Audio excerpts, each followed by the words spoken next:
Assalamualaikum warahmatullahi wabarakatuh. Pada video kali ini, saya akan menjelaskan sebuah materi yang saya pilih di mata kuliah Keamanan Informasi dan Jaringan. Nah, di sini judul materi yang kami ambil adalah Konsep Keamanan Informasi dan Jaringan Komputer.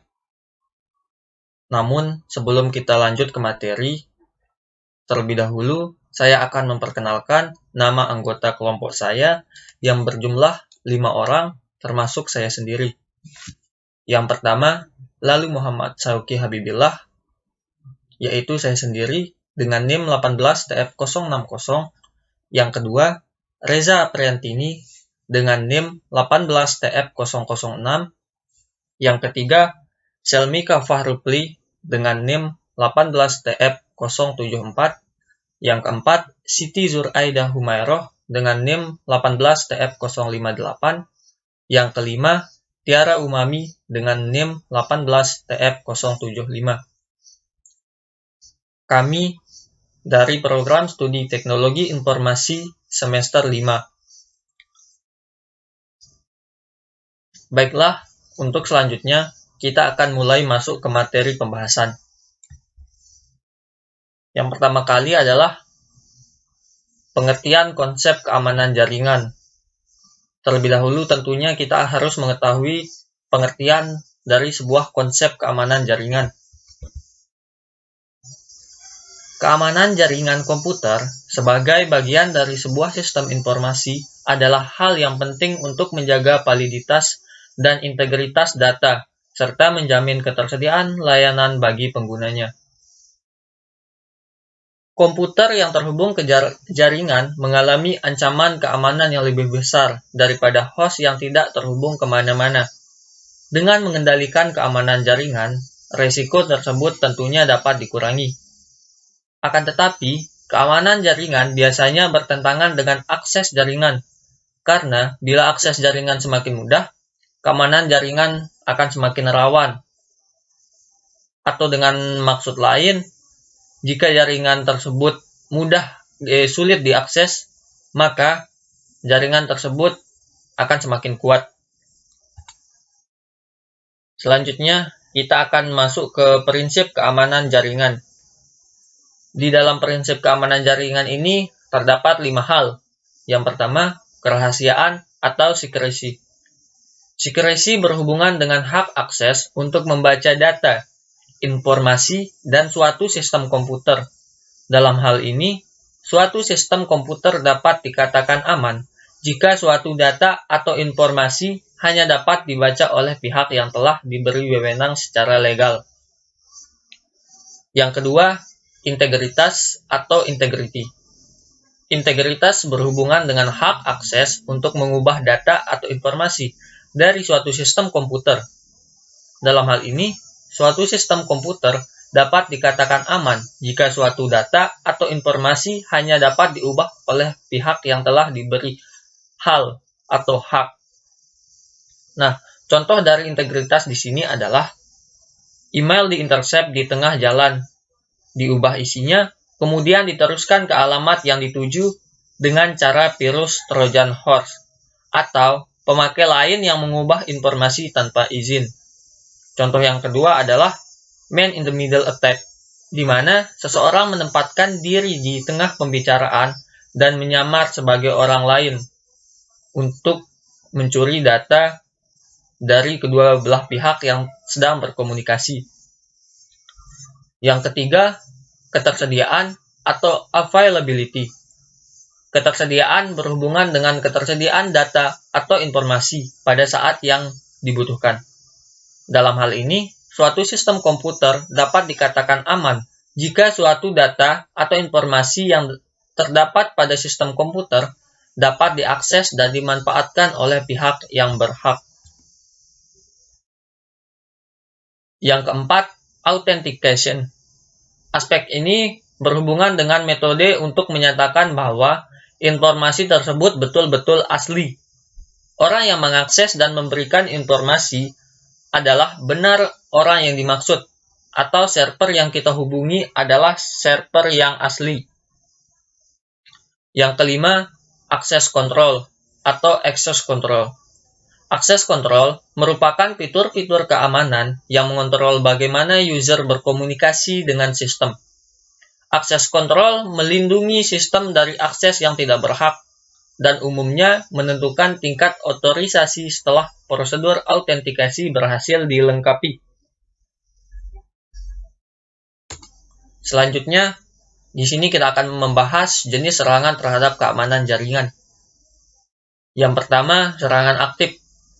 Serangan aktif merupakan serangan yang mencoba memodifikasi data dan mendapatkan autentikasi dengan mengirimkan paket-paket data yang salah ke dalam data stream atau dengan memodifikasi paket-paket yang melewati data stream. Serangan aktif sulit untuk dicegah karena untuk melakukannya dibutuhkan perlindungan fisik untuk semua fasilitas komunikasi dan jalur-jalurnya setiap saat, yang tentunya akan membuat banyak biaya yang kita keluarkan. Yang dapat dilakukan adalah mendeteksi dan memulihkan keadaan yang disebabkan oleh serangan ini. Yang kedua, serangan pasif. Nah, serangan pasif merupakan serangan pada sistem autentikasi yang tidak menyisipkan data atau sebuah informasi pada aliran data, tetapi hanya memonitor pengiriman informasi ke tujuan.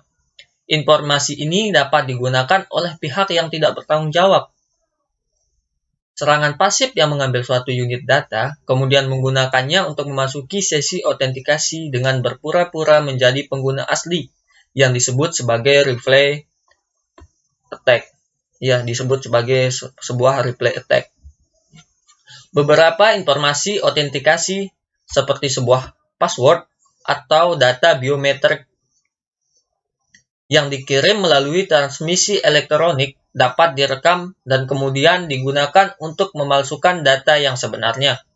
Serangan pasif ini sulit dideteksi karena penyerang tidak melakukan perubahan data.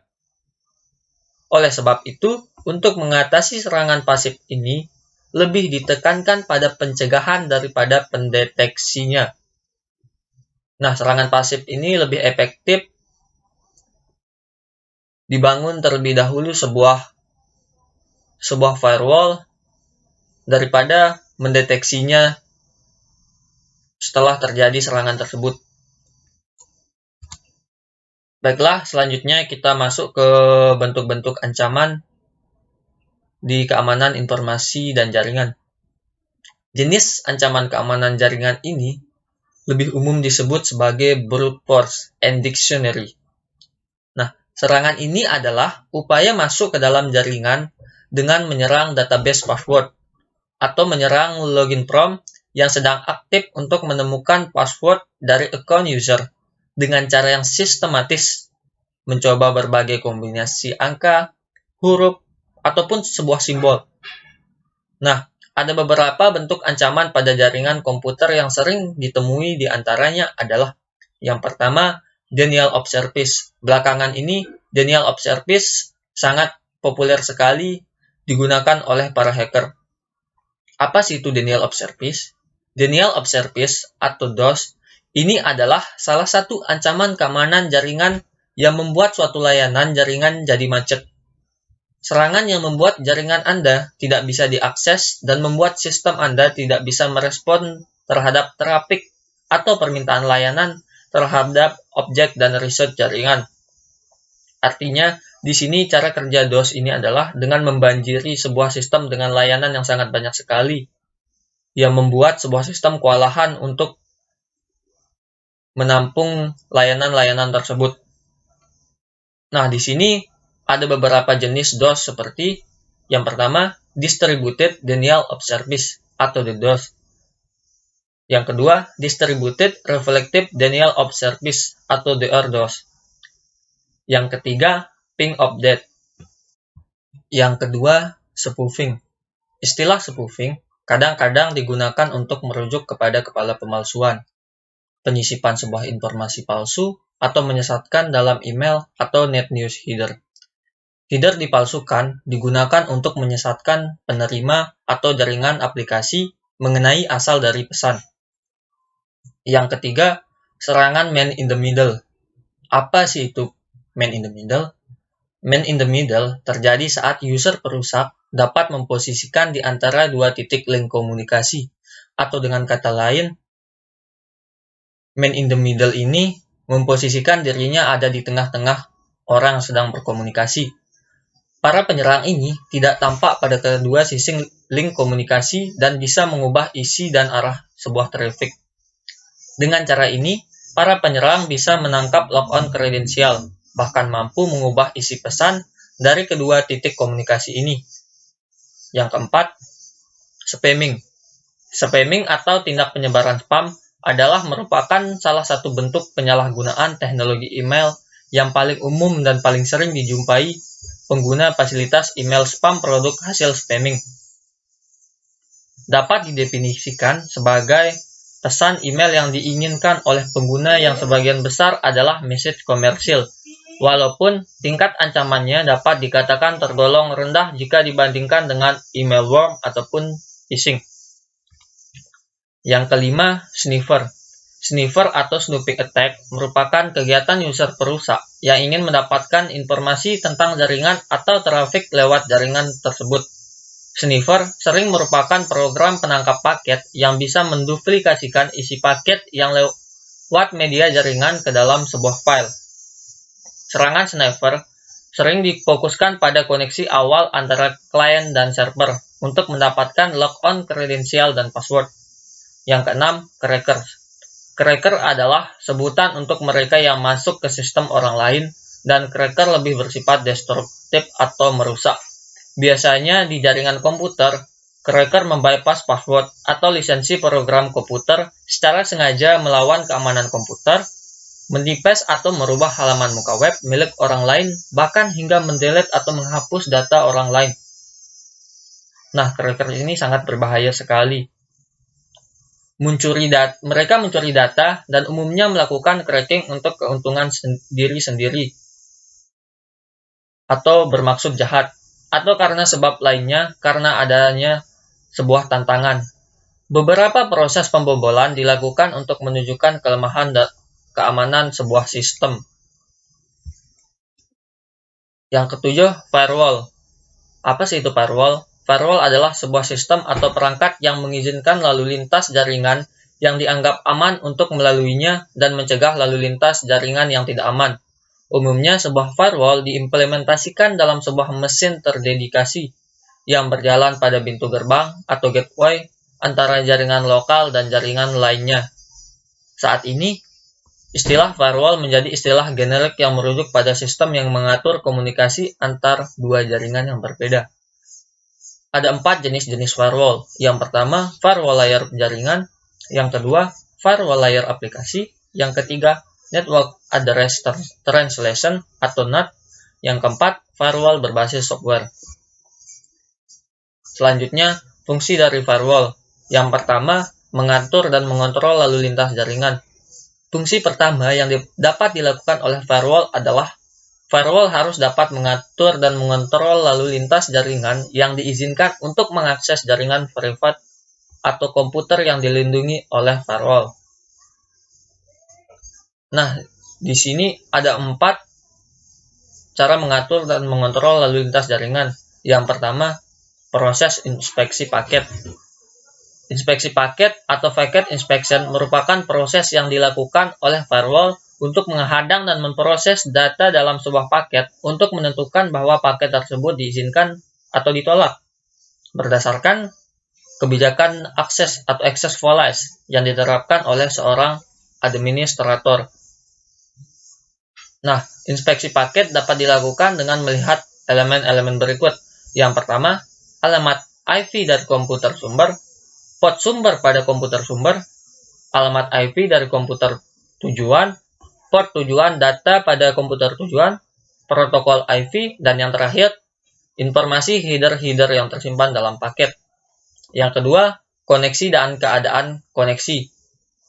Nah, agar dua host TCP IP dapat saling berkomunikasi, mereka harus saling membuat koneksi antara satu dengan lainnya. Yang ketiga, stateful packet inspection. Ketika sebuah firewall menggabungkan stateful inspection dengan packet inspection, maka firewall tersebut dinamakan dengan stateful packet inspection atau SPI.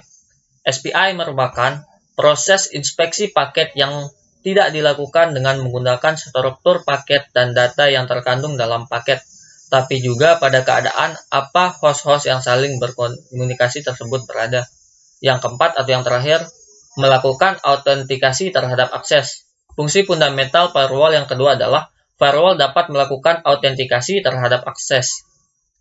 Yang kedua atau yang terakhir dalam pembahasan materi ini adalah melindungi sumber daya dalam jaringan internal.